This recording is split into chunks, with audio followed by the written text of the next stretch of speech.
નમસ્કાર વિદ્યાર્થી મિત્રો, આજે આપણે ધોરણ 10 વિષય ગણિત અને એમાંય બેઝિક ગણિત આ વર્ષ જે અમલમાં આવેલ છે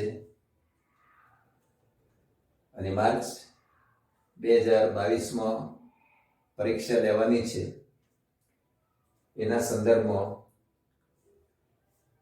ધોરણ 10માં અભ્યાસ કરતા અને બેઝિક ગણિત રાખેલો હોય એવા વિદ્યાર્થીઓ માટે એક નમૂનાનું પ્રશ્નપત્ર અહીંયા સોલ્યુશન દ્વારા આપની સમક્ષ મૂકી રહ્યો છું, જે આપને બોર્ડની પરીક્ષાની પૂર્વ તૈયારી માટે ખૂબ જ ઉપયોગી બનશે એવી આશા સાથે આપણે આ પ્રશ્નપત્રને પૂરેપૂરું નિહાળીશું, એનો અભ્યાસ કરીશું અને એ પ્રમાણે આપણે તૈયારી કરીશું. બીજું કે આ પ્રશ્નપત્રની અંદર 4 વિભાગ છે. વિભાગ એ કે જે 1 થી 24 માર્ક્સના ખરા ખોટા, વિકલ્પ, ખાલી જગ્યા અને એક શબ્દ કે એક વાક્ય કે એક અંકમાં જવાબ આપો, એ રીતે કુલ 24 પ્રશ્નો હશે અને 24 પ્રશ્ન આપણે ફરજિયાત લખવાના હોય છે. એના પછી વિભાગ બી શરૂ થશે, વિભાગ સી શરૂ થશે અને વિભાગ ડી. બેઝિક ગણિત અને ખાસ કરીને ગ્રામ્ય વિસ્તારના બાળકો માટે પણ ખૂબ ઉપયોગી બને એ ઉદ્દેશને ધ્યાનમાં રાખીને આપણે આ પ્રશ્નપત્રનું સોલ્યુશન કરવા માટે જઈ રહ્યા છીએ. વિભાગ ડી કે જેની અંદર 12 માર્ક્સનું 3 પ્રશ્નો લખવાના છે, દરેક પ્રશ્નના 4 ગુણ હશે. તો એ પ્રશ્નપત્રને આપણે ખૂબ ધ્યાનપૂર્વક અભ્યાસ કરીશું તો મને લાગે છે કે બેઝિક ગણિત રાખનાર વિદ્યાર્થી કોઈ પણ હશે વિદ્યાર્થી તો એ નપાસ તો થશે જ નહીં, પરંતુ એક સારું પરિણામ લાવી અને આગળ વધશે. તો આપણે આ પ્રશ્નપત્રને શરૂઆત કરીએ. વિભાગે 24 ગુણનો પ્રશ્ન છે. સૂચના મુજબ જવાબ આપવાના છે. એમાં 1 થી 6 પ્રશ્નો હોય છે, એ સાચા કે ખોટા તે જવાબ આપો. તો અહીંયા પહેલો પ્રશ્ન છે કે નાનામાં નાની અવિભાજ્ય સંખ્યા અને નાનામાં નાની વિભાજ્ય સંખ્યાનો લસા 4 છે. તો આના માટે આપણે પહેલા એ વિચારવું પડે કે નાનામાં નાની અવિભાજ્ય સંખ્યા કઈ. નાનામાં નાની અવિભાજ્ય સંખ્યા, તો અવિભાજ્ય સંખ્યા આપણે 2 કહેવાય. નાનામાં નાની અવિભાજ્ય સંખ્યા 2 અને નાનામાં નાની વિભાજ્ય સંખ્યા તો 4 કહેવાય. હવે આપણે એ વિચારવું પડે કે 2 અને 4 એનો લસા શોધવાનો કયો છે. હવે આમ તમે જોઈ શકો છો 2 અને 4 તો મોટામાં મોટી સંખ્યા 4 છે અને 4 ને 2 વડે પણ ભાગી શકાય છે, એટલે આનો જે લસા છે 4 છે, એટલે વિધાન સાચું બનશે. લસા જોવું હોય તો લસા શોધવાની રીત પણ અગાઉ આપણે જોઈ ગયેલા છીએ. તો એ 2 અને 4 આ રીતે સીધા આપણે અવયવ પાડીશું. તો 2 એકા 2, 2 દુ 4, ફરીથી 2 એકા 2, 2 એકા 2. તો અહીંયા જે અવયવ પડ્યા છે 2 ગુણ્યા 2 એટલે 4. તો લસા 4 છે, એટલે વિધાન સાચું છે. ત્યાર પછી n ઘાતવાળી બહુપદીને મહત્તમ n+1 શૂન્ય હોય તો આ વિધાન ખોટું છે. કેમ? કારણ કે જેટલી ઘાત હોય મહત્તમ તો એટલા જ શૂન્ય હોય, એનાથી ઓછા હોઈ શકે પણ એનાથી વધારે હોઈ શકે નહીં. એટલે માનો કે 2 ઘાતવાળી બહુપદી હોય, દ્વિઘાત બહુપદી, તો મહત્તમ 2 શૂન્ય હોય પણ 2 થી ઓછા પણ હોઈ શકે છે. 5 ઘાતવાળી બહુપદી હોય તો મહત્તમ 5 શૂન્ય હોય, 5 થી ઓછા હોઈ શકે. એટલે અહીંયા શબ્દ વાપર્યો છે કે મહત્તમ n+1 શૂન્ય હોય તો ખોટું, પણ જો અહીંયા એમ કહ્યું કે મહત્તમ n શૂન્ય હોય તો વિધાન સાચું બને. ત્યાર પછી સમાંતર શ્રેણી 5, 7, 9, 11, 13 છઠ્ઠી અવિભાજ્ય સંખ્યા 17 છે. હવે અવિભાજ્ય સંખ્યાઓ કઈ કઈ થાય તો એને આપણે જોઈએ તો 5 એ અવિભાજ્ય સંખ્યા છે, 7 એ અવિભાજ્ય સંખ્યા છે, 11 એ અવિભાજ્ય સંખ્યા છે, 13 એ અવિભાજ્ય સંખ્યા છે. હવે અહીંયા આમ સમાંતર શ્રેણી તમે જોશો તો 5 7 9 11 13 પછી 15 આવે, પછી 17 આવે, પછી 19 આવે. આ રીતે ક્રમશઃ થાય કારણ કે તફાવત બે નો છે. હવે અહીંયા તમે જોશો તો પહેલી અવિભાજ્ય સંખ્યા 5, બીજી 7, ત્રીજી 11, ચોથી 13, પાંચમી 17 અને છઠ્ઠી 19 આવશે. એટલે આ વિધાન ખોટું છે. જેમ જેમ થીટાનું મૂલ્ય વધે એમ તેમ સાઇન થીટાનું મૂલ્ય વધે છે એ વિધાન સાચું છે. પ્રથમ ચરણની અંદર સાઇન એ વધતું વિધેય છે, આટલું તમારે સ્વીકારી લેવાનું. અને કોષ્ટક તમે જોશો, 0 sin 0 ની કિંમત 0 થશે, sin 30 ની કિંમત 1/2 થશે, sin 45 ની કિંમત 1/√2 થશે, sin 60 ની કિંમત √3/2 થશે અને sin 90 ની કિંમત 1 થશે. એટલે કિંમતો ક્રમશઃ વધી જાય છે. એટલે એ રીતે જોઈએ તો પણ થીટાનું મૂલ્ય વધે એમ sin થીટાનું મૂલ્ય વધે છે, એટલે વિધાન સાચું. માનો કે એમ કહ્યું કે cos થીટા વધે છે તો ખોટું, કારણ કે પ્રથમ ચરણમાં sin વધતું વિધેય છે, cos ઘટતું વિધેય છે. હવે એના પછી sin a plus b બરાબર sin a plus sin b, તો અહીંયા વિધાન ખોટું છે. કઈ રીતે? તો એ 0 થી 90 એની વચ્ચેની આપણે કોઈ કિંમત લઈએ, બરાબર? અહીંયા તો શું થાય છે એને આપણે નિહાળીએ તો માનો કે a બરાબર 45 લઈએ છે, a બરાબર 45 એટલે sin 45, b બરાબર પણ આપણે 45 લઈએ છીએ, b બરાબર પણ 45, તો sin 45 plus 45 એટલે sin 90 થશે, એટલે sin 90 ની કિંમત 1 થશે. હવે અહીંયા sin a plus sin b છે, એટલે sin 45 plus sin 45, તો sin 45 ની કિંમત 1/√2 થશે અને અહીંયા પણ 1/√2 થશે. એટલે 1/√2 plus 1/√2 એટલે છેદ સરખો છે, એટલે ઉપર 1 plus 1 એટલે 2 થશે. એક √2 ઉડી જશે એટલે √2 રહેશે. તો અહીંયા ડાબી બાજુ અને જમણી બાજુ સમાન થતી નથી, એટલે વિધાન ખોટું છે. કોઈ માહિતી માટે બહુલક 35, મધ્યક 35, તો મધ્યસ્થ પણ 35 થાય એ વિધાન સાચું છે. હંમેશા અહીંયા કિંમત આ બંને સમાન હોય તો ત્રીજાની કિંમત પણ એના એ જ આવશે, એટલે વિધાન સાચું છે. તો અહીંયા 1 થી 6 પ્રશ્નો જે સાચા કે ખોટા હતા એને આપણે નિહાળ્યા. હવે આગળ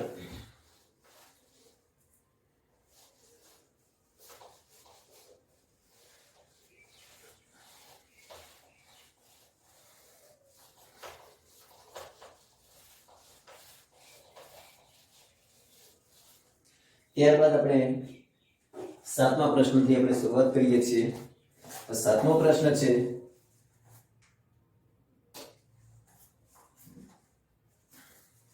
જો x y z વિધાન સાચું બને એ રીતે યોગ્ય વિકલ્પ પસંદ કરો.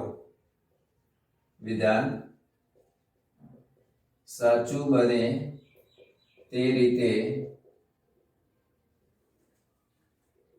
યોગ્ય વિકલ્પ પસંદ કરો.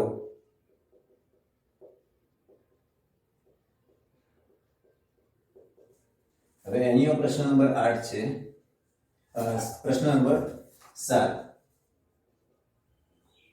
જો x y z ભિન્ન અવિભાજ્ય પૂર્ણાંક, x y z ભિન્ન અવિભાજ્ય પૂર્ણાંક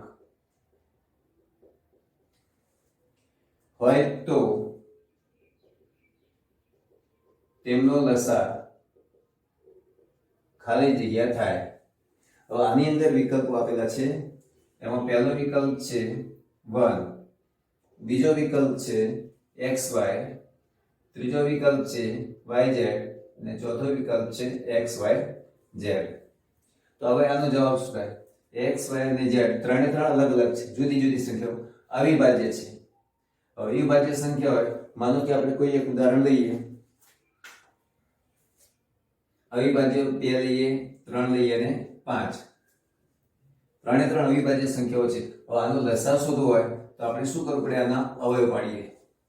અવયવ પાડવા હોય તો અહીંયા 2 વડે ભાગ ચલાવી 2 કા 2 3 એમના એમ 5 એમના 3 વડે ભાગ ચલાવી 3 એકા 3 5 એમના એમ 5 એકા 5 તો 2 તરી 6 6 પંચું 30 તો આનો લસા થશે 30 અને ગુસા કર્યો તો 1 આવે કોઈ સામાન્ય નીકળશે નહીં તો એ જ પ્રમાણે x y અને z અવિભાજ્ય પૂર્ણાંક હોય તો એનો જે જવાબ આવશે લસા એ x y z થશે અને ગુસા કયું હોય તો જવાબ 1 આવશે એટલે આપણે એ ધ્યાનમાં રાખીશું ત્યાર પછી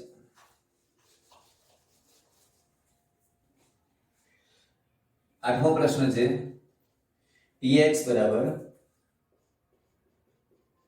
x² + 4x + 3 x² + 4x + 3 નો આલેખ ખાલી જગ્યા મળે તો આની અંદર 4 વિકલ્પ આપેલા છે રેખા b કિરણ c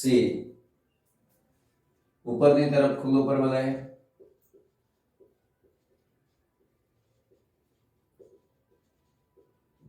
અને ચોથો વિકલ્પ નીચેની તરફ ખુલ્લો પરવલય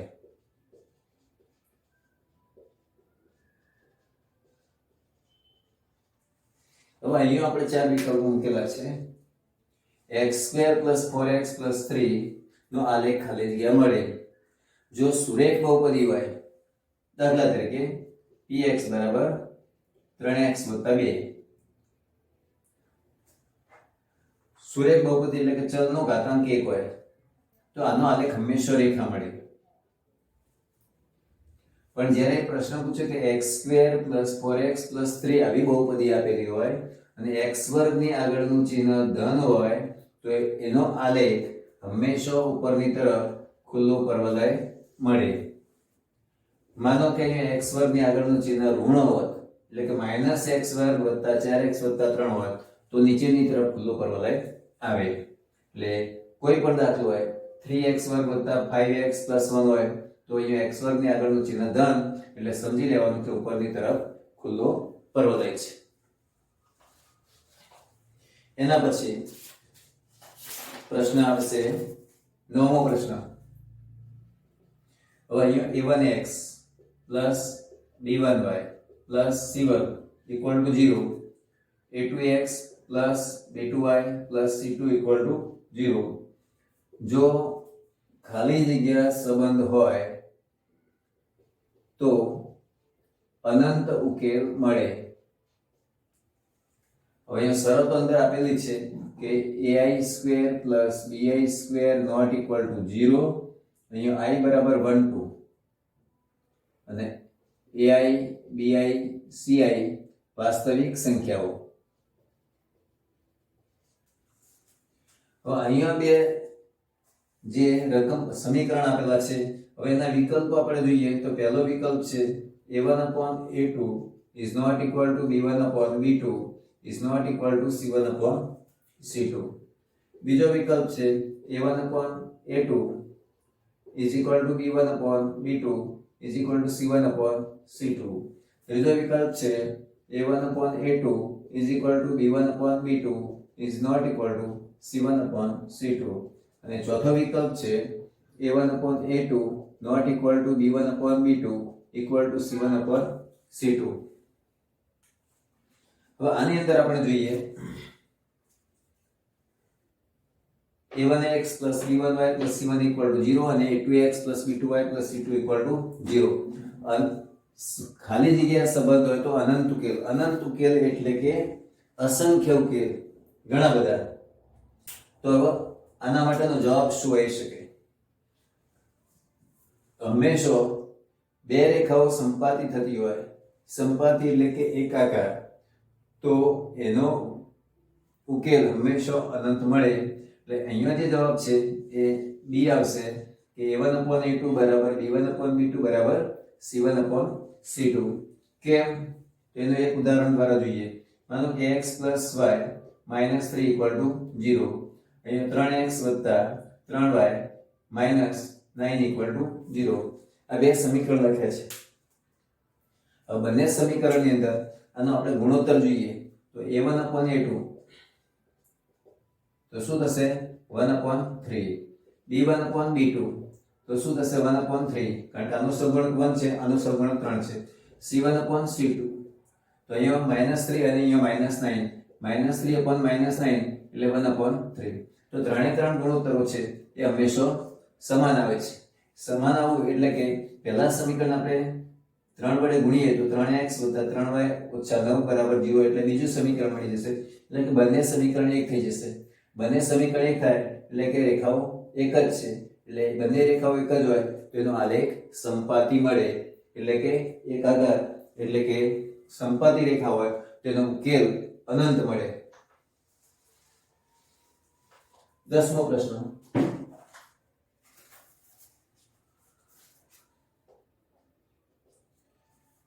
દ્વિઘાત સમીકરણ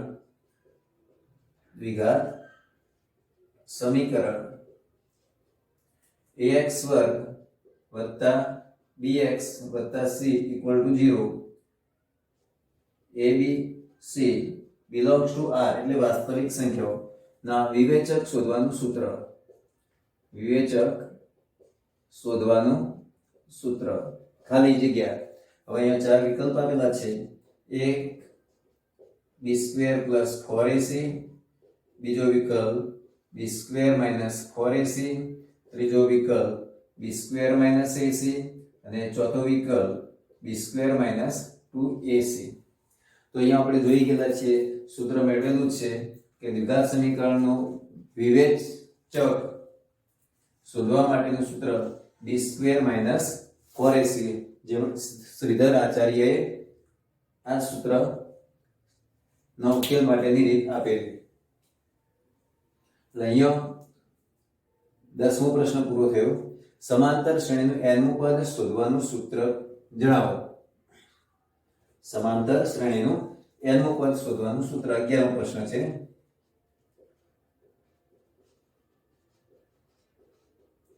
nમું પદ શોધવાનું સૂત્ર ખાલી જગ્યા.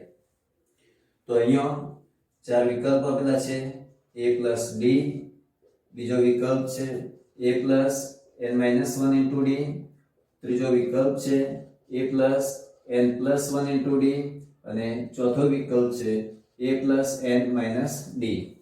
તો અહીંયા આપણે જોઈ શકીએ છીએ કે સમાંતર શ્રેણીનું nમું પદ શોધવાનું સૂત્ર એ આપણે અગાઉ જોઈ ગયેલા છીએ અને સીધું સૂત્ર જ આવે છે a + n - 1 * d.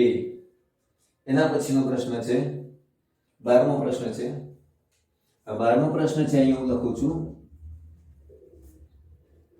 કે pxy નું ઉગમ બિંદુથી અંતર, pxy નું ઉગમ બિંદુથી અંતર ખાલી જગ્યા.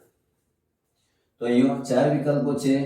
એક વર્ગમૂળમાં x² + y², b વર્ગમૂળમાં x + y, c માનકમાં x + y અને ચોથો વિકલ્પ √x² - y².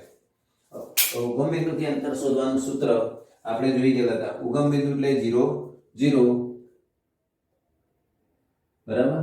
તો એનો જે જવાબ છે એ જવાબ આવશે વર્ગમૂળમાં x² + y². હવે આનો જવાબ કઈ રીતે આવે? તો અહીંયા બિંદુ p છે xy અને ઉગમ બિંદુ છે જેને આપણે 0 0 વડે દર્શાવીએ. તો pq અંતર સૂત્રની મદદથી આપણે જોઈએ તો શું થશે? x - 0² + y - 0². હવે x - 0 એટલે x એનો વર્ગ વત્તા y વર્ગ. હવે આનું આગળ કોઈ સાદુરૂપ આવી શકે નહીં. એટલે બે બિંદુ, કોઈ પણ બિંદુ હોય એનું ઉગમ બિંદુથી અંતર જે આપેલું છે તો અહીંયા √x² + y².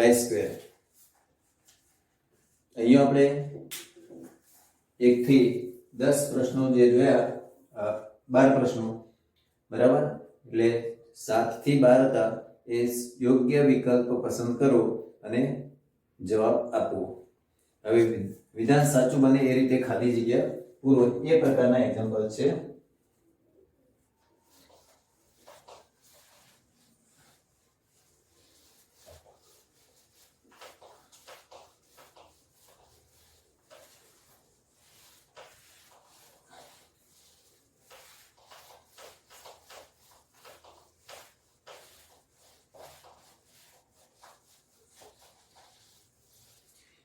મિત્રો 13મો પ્રશ્ન આપણે શરૂ કરીએ છીએ.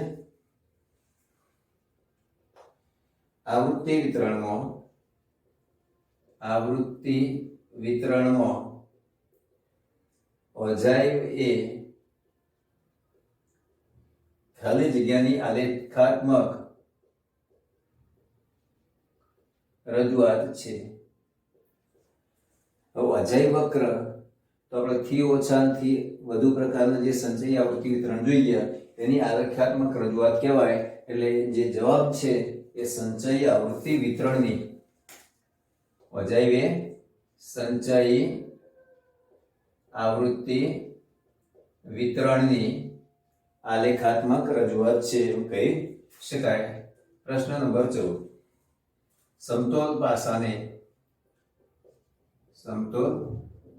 પાસાને એકવાર ઉછાળતો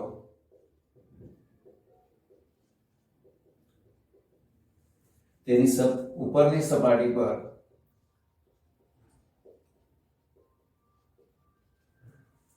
સાત આવે તેની સંભાવના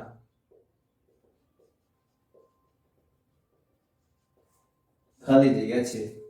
હવે સમતોલ પાસાની વાત કરી હોય તો પાસા ઉપર 1 2 3 4 5 અને 6 6 અંકો લખેલા હોય, 7 આવે નહીં તો એની સંભાવના શું થશે? 0 0. ત્યાર પછી 15મો પ્રશ્ન. 15મો પ્રશ્ન છે ઘટના ઈની સંભાવના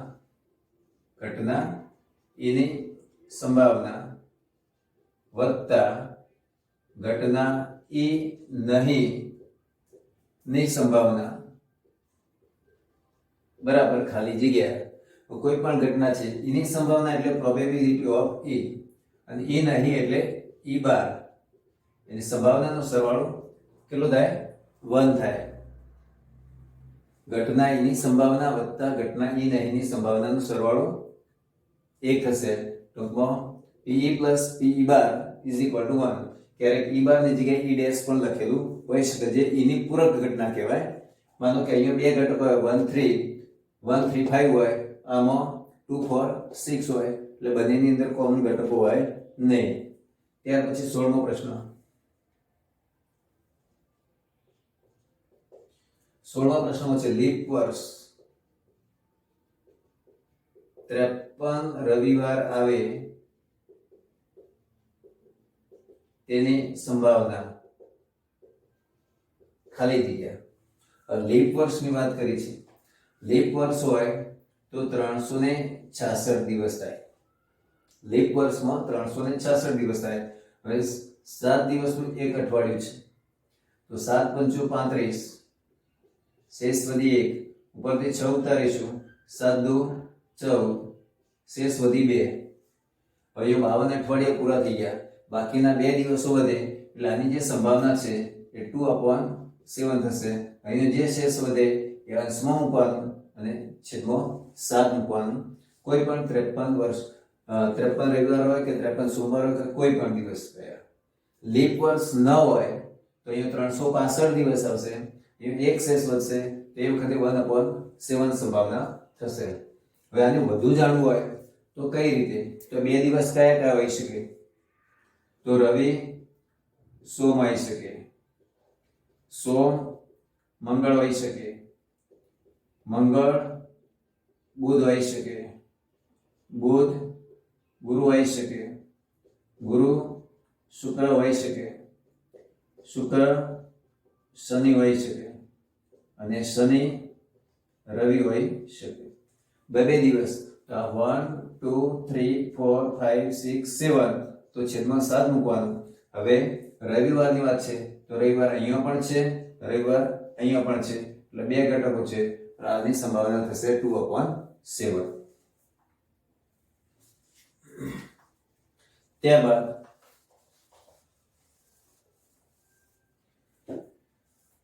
17મો પ્રશ્ન.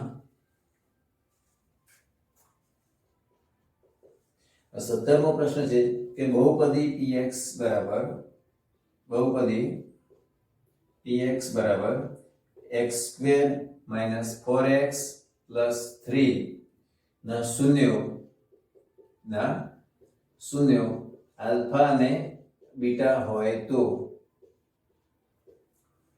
Alpha square plus beta square બરાબર ખાલી જગ્યા. હવે અહીંયા વાત કરી છે બે શૂન્ય આલ્ફા અને બીટા કહ્યું છે, પણ અહીંયા alpha square plus beta square કહ્યું છે. આલ્ફા પ્લસ બીટા કહ્યું નથી કે આલ્ફા પ્લસ બીટા કૌંસમાં વર્ગ પણ કહ્યું નથી. તો પહેલા આપણે બંને શૂન્યનો સરવાળો મેળવી લઈએ.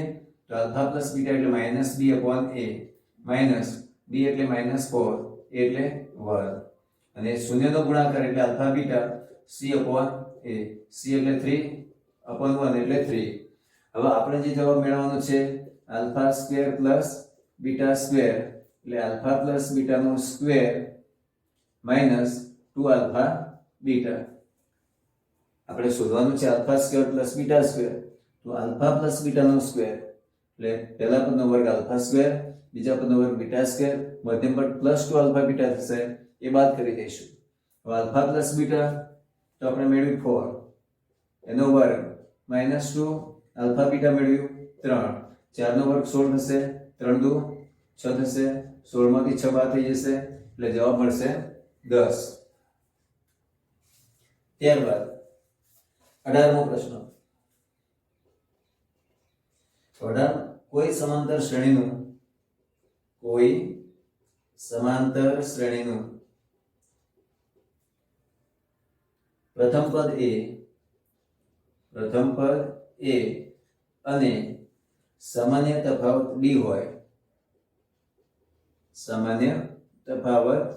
d હોય,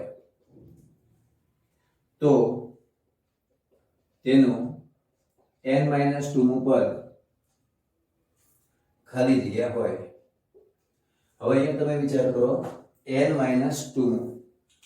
હવે n મું પદ સૂત્ર આપણે જાણીએ છીએ, એને આપણે કેપિટલ માં લખું છું an.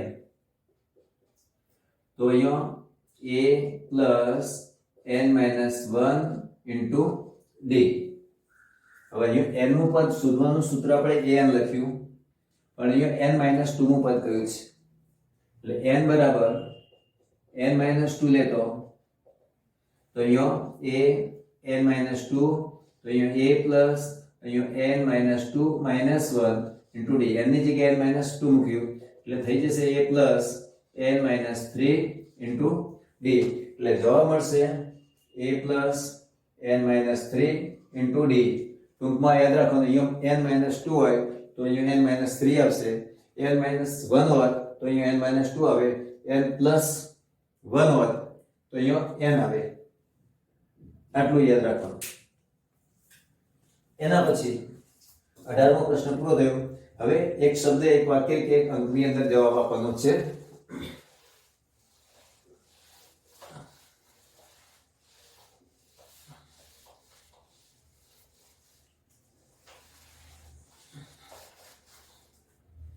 એટલે 19મો પ્રશ્ન આપણે લઈએ.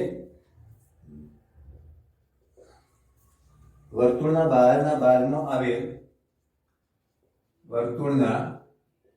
બહારના ભાગમાં આવેલ કોઈ બિંદુથી દોરેલા સ્પર્શકની લંબાઈ 24 સેન્ટીમીટર તથા બિંદુનું કેન્દ્રથી અંતર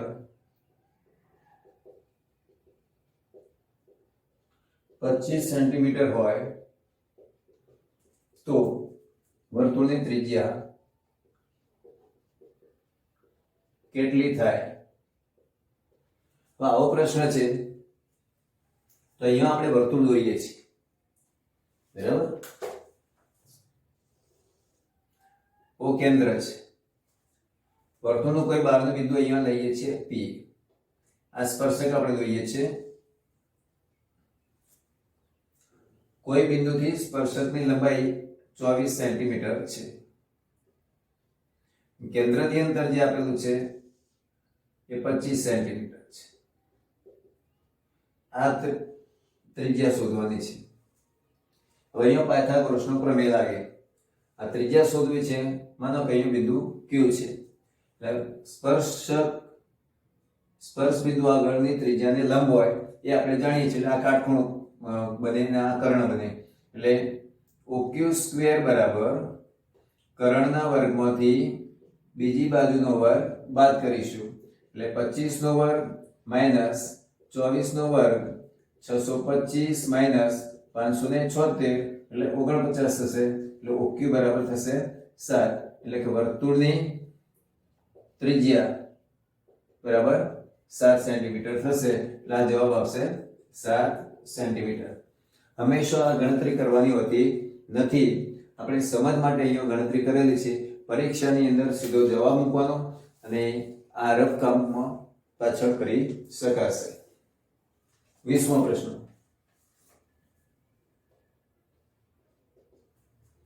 બે નળાકારની ત્રિજ્યાઓનો ગુણોત્તર. બે નળાકારની ત્રિજ્યાઓનો ગુણોત્તર 2:3 અને ઊંચાઈનો ગુણોત્તર 5:3, તો તેમના ઘનફળનો ગુણોત્તર શોધો.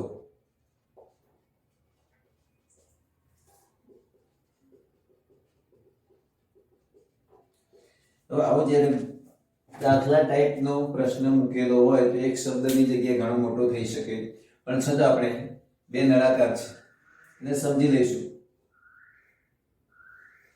બીજો નળાકાર અહીંયા છે, તો આની જે ત્રિજ્યા છે એને આપણે r1 કહીશું, આની ત્રિજ્યાને આપણે r2 કહીશું. આની ઊંચાઈ જે છે એને h1 કહીશું, આની ઊંચાઈ છે એને h2 કહીશું. ઘનફળને આપણે v1 કહીએ અને v2. ઘનફળનો ગુણોત્તર માંગ્યો છે એટલે v1/v2, તો નળાકારનું ઘનફળનું સૂત્ર પાઈ r1 સ્ક્વેર h1 છેદમાં પાઈ r2 સ્ક્વેર h2. પાઈ તો બંનેમાં કોમન ઉડી જશે, r1 square upon r2 square, પણ ત્રિજ્યાઓનો ગુણોત્તર છે 2:3, એનો વર્ગ કરીશું તો 4/9 થશે. 2 નો વર્ગ 4, 3 નો વર્ગ 9 ગુણ્યા h1 અપોન h2, તો એનો ગુણોત્તર આપેલો છે 5:3. હવે અહીંયા છેદ ઉડાડીશું આપણે, તો જે છેદ ઉડતા હોય એ ઉડાડવાના, ના ઉડતા તો ઉડાડવાની જરૂર નથી. 4×5 = 20, અંશનો ગુણાકાર અંશમાં મૂક્યો અને છેદનો ગુણાકાર છેદમાં. 4×5 = 9 × 27, એટલે આનો જે જવાબ આવશે એ ઘનફળનો ગુણોત્તર એ 20/27, એને કે 20/27. ત્યાર પછી પ્રશ્ન આવશે 21મો. વર્તુળની ત્રિજ્યામાં 10% વધારો કરવામાં આવે.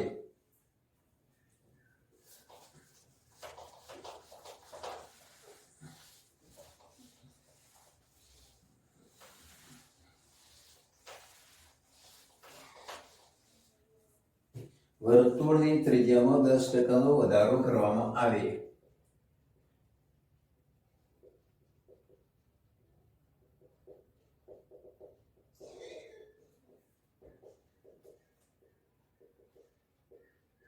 તો તેના ક્ષેત્રફળમાં કેટલા ટકાનો વધારો?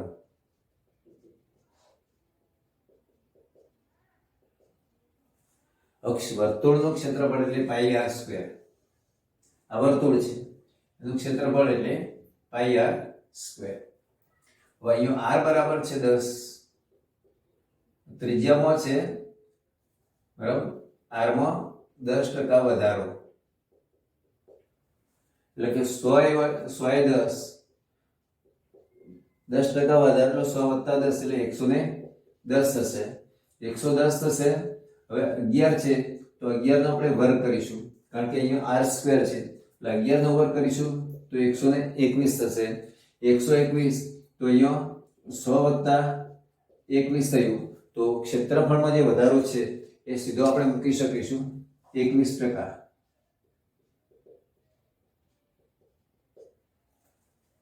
સીધું. હવે માનો કે 20% વધારો હોય તો શું કરવાનું? 120 વધ્યા છે એટલે 120 થયા, તો 120 એટલે કે 12 નો વર્ગ કરીશું, 144 થશે, 12 નો વર્ગ 144 એટલે 100 + 44, તો અહીંયા વધારો જે આવશે એ 44% વધારો કહેવાય. એ જ રીતે આપણે ગણી શકીએ છીએ. જો ઘટાડો હોય તો 100 માં ઓછા કરવાના, જે સંખ્યા રહી એનો વર્ગ કરવાનો, 100 માં કેટલા ટકા ઓછું રહ્યું એ ઘટાડો થશે. ત્યાર પછી પ્રશ્ન નંબર 22,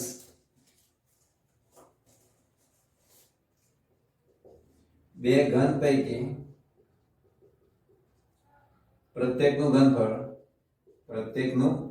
ઘનફળ 64 સેન્ટીમીટર ક્યુબ છે. તેવા બે ઘનને જોડવાથી બનતા લંબઘનની લંબાઈ કેટલી થાય? હવે આ સમઘન છે. સમઘન એટલે આ રીતનું.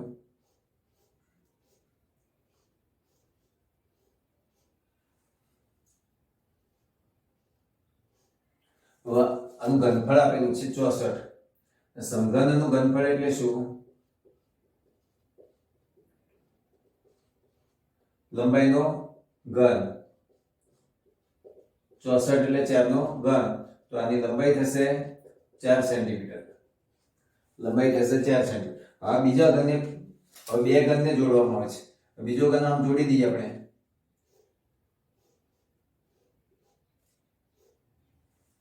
તો આની જે લંબાઈ છે 4 + 4 એટલે કુલ થશે 8. તો બે ઘનને જોડવાથી એની લંબાઈ થશે 8 સેન્ટીમીટર. આ યાદ રાખવાનું. 23મો પ્રશ્ન,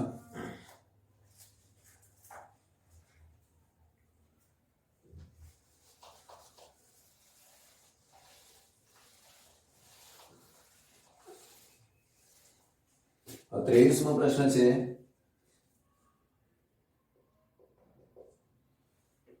બાજુની આકૃતિમાં y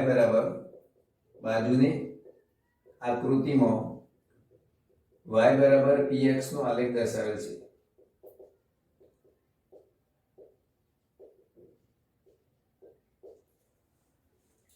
px ના શૂન્યની સંખ્યા કેટલી? px ના શૂન્યની સંખ્યા કેટલી? હવે આલેખ આ રીતે દોરેલો છે. આ x અક્ષ, y અક્ષ, આલેખ આમ દોરેલો છે, બરાબર? y બરાબર px. અગાઉ પણ તમને શીખવાડેલું છે કે જ્યારે કોઈ પણ રેખા કે વક્ર y બરાબર px તરીકે આપેલું હોય બહુપદી કે, અને જો y બરાબર px કહ્યું હોય તો x અક્ષને જેટલા બિંદુમાં છેદે એ એના શૂન્યની સંખ્યા થશે. અહીં x અક્ષને એક જ બિંદુમાં છેદે છે એટલે શૂન્યની સંખ્યા થશે 1. શૂન્યની સંખ્યા થશે 1. y બરાબર px કહ્યું હોય તો x અક્ષને જેટલા બિંદુઓમાં છેદે એ એના શૂન્યની સંખ્યા થશે. અને x બરાબર py કહ્યું હોય તો y અક્ષને જેટલા બિંદુઓમાં છેદે એ એના શૂન્યની સંખ્યા થશે. છેલ્લો પ્રશ્ન વિભાગીયની અંદર,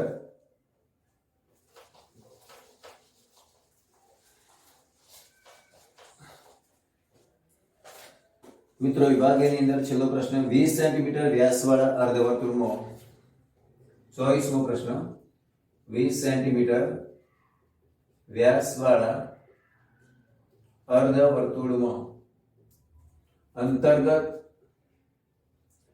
ત્રિકોણનું મહત્તમ ક્ષેત્રફળ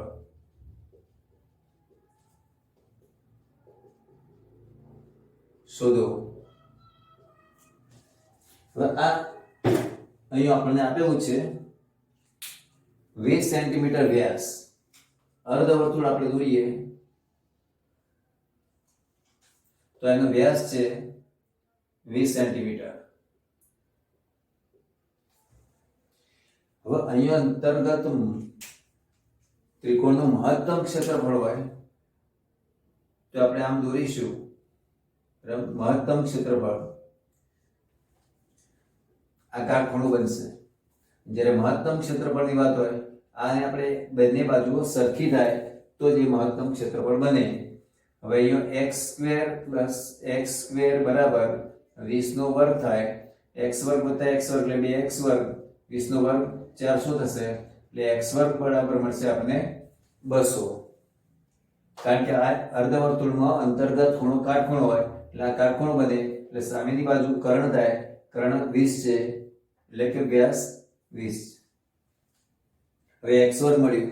આ ત્રિકોણનું ક્ષેત્રફળ, માનો કે અહીંયા a b અને અહીંયા c લઈએ તો ત્રિકોણ ABC નું ક્ષેત્રફળ એટલે 1/2 પાયો ગુણ્યા વેધ બરાબર 1/2 પાયો ગુણ્યા વેધ એટલે x ગુણ્યા x એટલે x સ્ક્વેર થશે. 1/2 x વર્ગ એટલે 200 આપણે મેળવ્યું એટલે અહીંયા થશે 100 સેન્ટીમીટર સ્ક્વેર.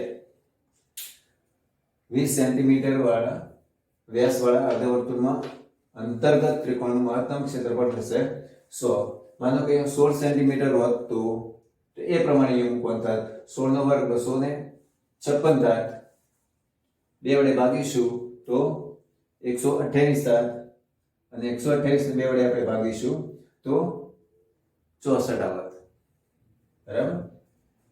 તો આ રીતે આપણે વિભાગ A ના પ્રશ્ન ક્રમાંક 1 થી 24 નું સોલ્યુશન આપણે તમારી સમક્ષ મૂકવા માટે પ્રયત્ન કર્યો છે. એને આપણે સમજીશું અને આવા જ બીજા પ્રશ્નપત્રો પણ આપણે ગણવાનો પ્રયત્ન કરીશું. અને આને બરાબર અભ્યાસ કર્યા પછી ફરીથી વિભાગ બી આપણે મૂકીશું. તો એના માટે આપણે ધ્યાનપૂર્વક વિડીયો જોવા માટે તૈયાર રહીશું. અને જો આ ચેનલને સબસ્ક્રાઇબ ના કરી હોય તો ચેનલને સબસ્ક્રાઇબ કરજો.